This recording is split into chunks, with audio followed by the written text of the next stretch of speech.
सादगी से मोहर लगावालो ए जाना ढोड़ी पो ए सोना ढोड़ी पो एनी सादगी से लोगो लगावालो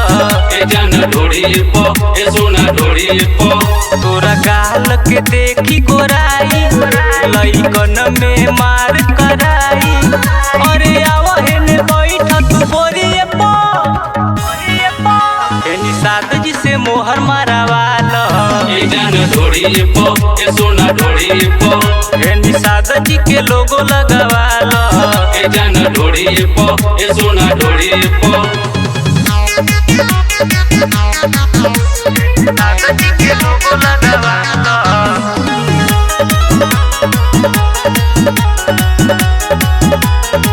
तोहार ढोड़ी बाटे खास तोहार ओठ बाटे लाल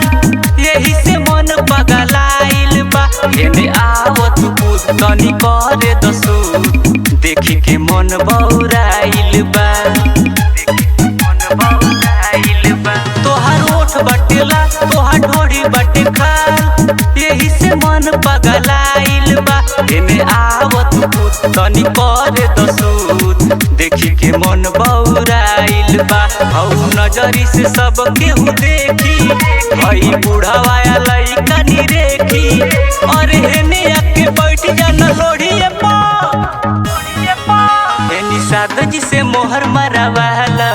ए जाना ढोड़ी पो ए सोना ढोड़ी पो एनी सादगी के लोगो लगावाला ए जाना ढोड़ी पो ए सोना ढोड़ी पो सादगी से मोहर मरावाला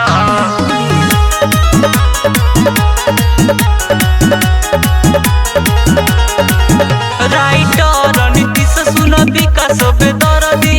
कहले माल बारू टाइट हो तोहर दुनु बैलून देला दिल के सुकून करेला जब जब फाइट हो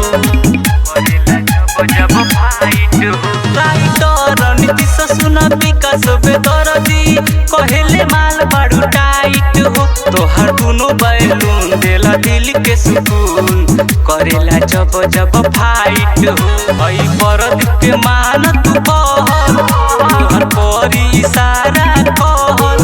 ना तो मार दिहे लाइट तोरा ओरिए पा एनी सादगी से मोहर लगावालो ए जाना ढोड़ी पो ए सोना ढोड़ी पो एनी सादगी के लोगो लगावालो ए जाना ढोड़ी पो ए सोना ढोड़ी पो सबसे अलग ब्रांड है।